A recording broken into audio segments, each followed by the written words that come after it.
情。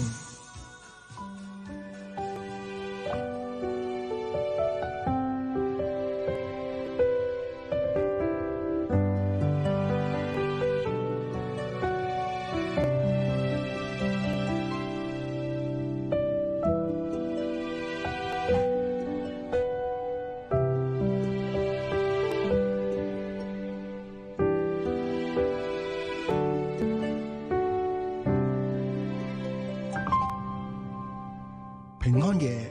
就好似聖誕節一樣，每年只係得一日。未到12月，我已經開始摩拳擦掌，就好似早排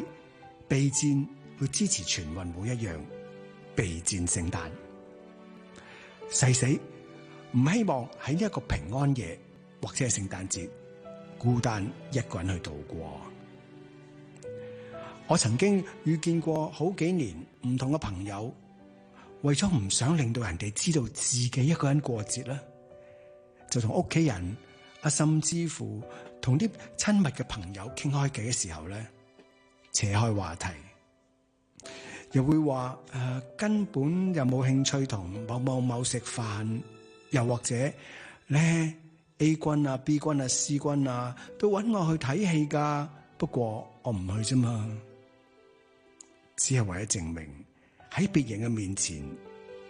自己其實唔係孤單咁去度過。唔知點解我會覺得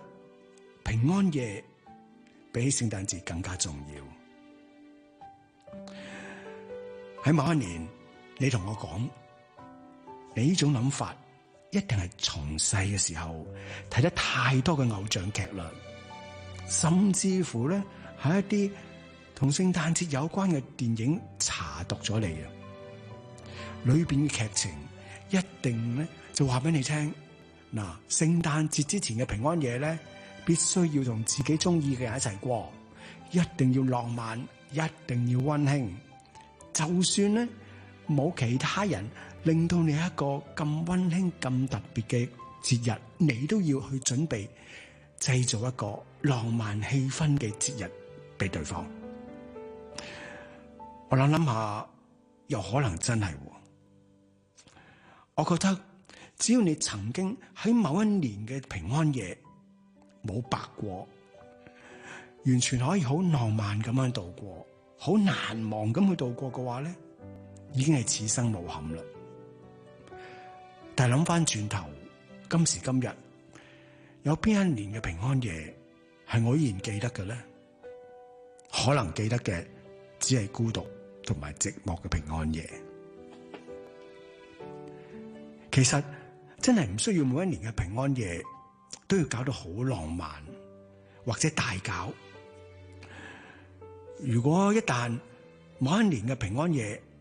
你真係好平靜咁度過，嘗試過嘅話咧，你咧好可能感覺都唔錯啊。不過亦都會有啲人感覺到孤單一個人度過平安夜，甚至乎要進入聖誕節嘅話，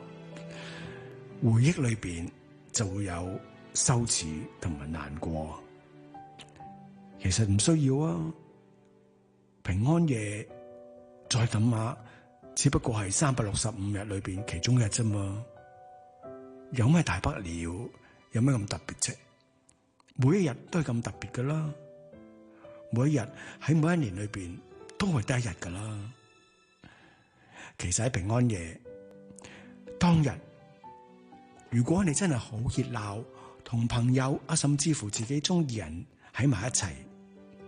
而嗰晚你又唔夠內心裏邊嘅平安，又唔夠自信，又唔夠堅定嘅話，其實平安夜同其他嘅節日都冇乜分別。呢個世界其實真係冇乜刻意，有啲嘢令到你覺得必定要做，必須要做，逼住你自己一定要去完成佢。我哋諗清楚一啲，睇清楚一啲。其實如果今年你係自己一個人度過平安夜嘅話，唔緊要，可能你有身邊嘅小天使陪緊你都唔定啦。